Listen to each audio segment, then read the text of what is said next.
Hi everyone. तो कैसे हैं आप सभी? आशा करता हूँ आप सभी बहुत ही अच्छे होंगे। तो दोस्तों, आज है day 22 of the assessee CGL preparation. यानी कि जो मेरा प्रिपरेशन है वो उसके 22 दिन हो चुके हैं 2025 के एसएससी सीजीएल के लिए। तो इसके साथ ही सबसे पहला काम है मुझे आज का डेली टारगेट नोट करना। तो मैं भी उठ के सबसे पहला काम डेली टारगेट आज का नोट किया। तो आज के भी टारगेट्स उसी तरीके से थे और फिर मेरा काम था इन सभी टारगेट्स को अचीव करना। तो सबसे पहले मैंने स्टार्ट किया मैथमेटिक्स। तो मैथ्स में मुझे करने थे आज सिंपल इंटरेस्ट के क्वेश्चंस करने थे इसी बुक से, राकेश यादव की जो बुक है। तो यहाँ से फिर मैंने स्टार्ट किए जो क्वेश्चंस करने थे सिंपल इंटरेस्ट के। एक चीज़ ध्यान रखना है कि सिंपल इंटरेस्ट, कंपाउंड इंटरेस्ट, ये दोनों एक ऐसे टॉपिक हैं जहाँ पर अगर आपके कॉन्सेप्ट क्लियर नहीं है तो एग्ज़ाम में ऐसा ज़रूर होगा कि आपसे ये क्वेश्चन छूट जाएंगे।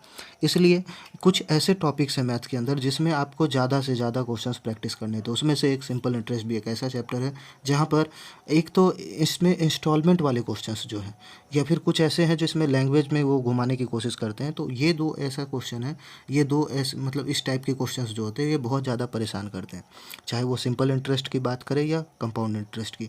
लेकिन इंस्टॉलमेंट का क्वेश्चन आप सभी जानते हैं, आप सभी ने सॉल्व भी किया होगा, और जिनने नहीं किया है वो ज़रूर इंस्टॉलमेंट के क्वेश्चंस को सॉल्व करें। तो इंस्टॉलमेंट के क्वेश्चन जो सिंपल इंटरेस्ट के वो थोड़ा ज़्यादा कम्प्लेक्स हैं। तो उस टाइप के क्वेश्चंस को ज़रूर से ज़रूर आप प्रैक्टिस कर सकते हो।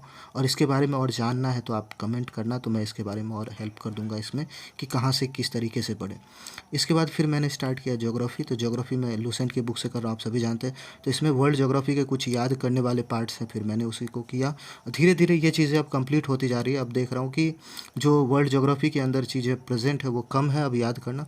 इसके बाद फिर मैं अपने इंडियन ज्योग्राफी में जो टॉपिक पढ़ रहा था वहाँ पर आ गया। तो इसमें आज मैंने पढ़े लेक्स के बारे में। तो लेक में बहुत सारे पार्ट हैं, लेकिन एक चीज़ ध्यान रखना है कि जब भी आप इसे पढ़ो तो इसके साथ एक सेक्शनल या प्रीवियस ईयर जो मॉक है वो ज़रूर लगा देना, क्योंकि अगर वो नहीं लगाते हो तो फिर दिक्कतें आएंगी। फिर मैंने इसके बाद स्टार्ट किया आर्ट एंड कल्चर। तो आर्ट एंड कल्चर में डांस में कुछ ऐसे पार्ट्स हैं जिसे याद करना या डेली रिवाइज करना ज़रूरी है।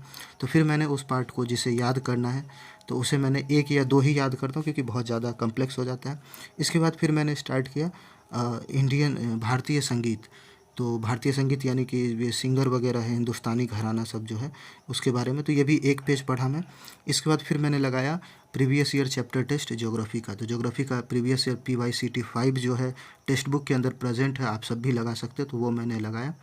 तो ये सब जब मैंने ये क्वेश्चंस लगाए तो कुछ ऐसे भी क्वेश्चंस थे जो बहुत अच्छे लेवल के थे, यानी कि अच्छे क्वेश्चंस थे। तो उन सभी क्वेश्चंस को आप सब भी प्रैक्टिस करना, जो नए क्वेश्चंस मिले उसे नोट करना या उसे ठीक से पढ़ लेना।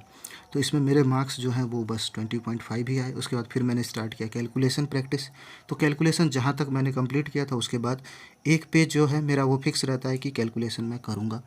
और कैलकुलेशन चीज़ें जो है मैथ्स के अंदर जब आप सॉल्व करते हो तो कैलकुलेशन स्पीड आपकी इंक्रीज़ होगी, जिससे आप मैथ्स में आपका टाइम बचेगा और ज़्यादा स्कोर भी कर पाओगे, गलतियाँ भी कम होंगी। ये करने के बाद फिर मेरा अगला टारगेट था मैथ्स का एक मॉक देना, सेक्शनल मॉक। तो वो मैंने जो है आज previous year sectional mock number जो है वो 15 PYCT 15 जो है वो मैंने दिया। तो इसमें जो मेरे मार्क्स आए वो आप देख सकते हो यहाँ पर। मेरे मार्क्स आए 42 आउट ऑफ 50।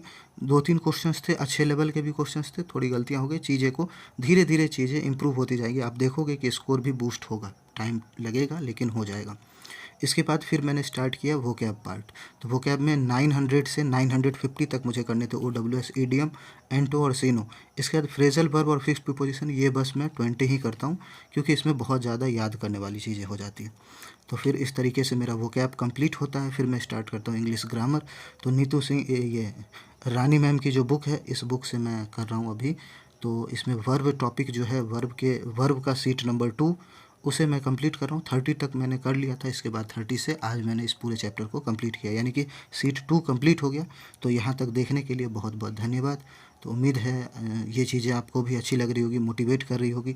और जो लोग न्यू हैं वो ज़रूर इस चैनल को सब्सक्राइब कर दें ताकि आपको और इससे मोटिवेशन मिलते रहे। आप भी अपने टारगेट को कंप्लीट करो और इस बार जो है CGL उसमें अच्छा रैंक भी लेकर आओ और उसमें आपका रिज़ल्ट भी हो। तो उम्मीद यही है कि आप भी अच्छे से मेहनत कर रहे होगे। तो थैंक यू सो मच।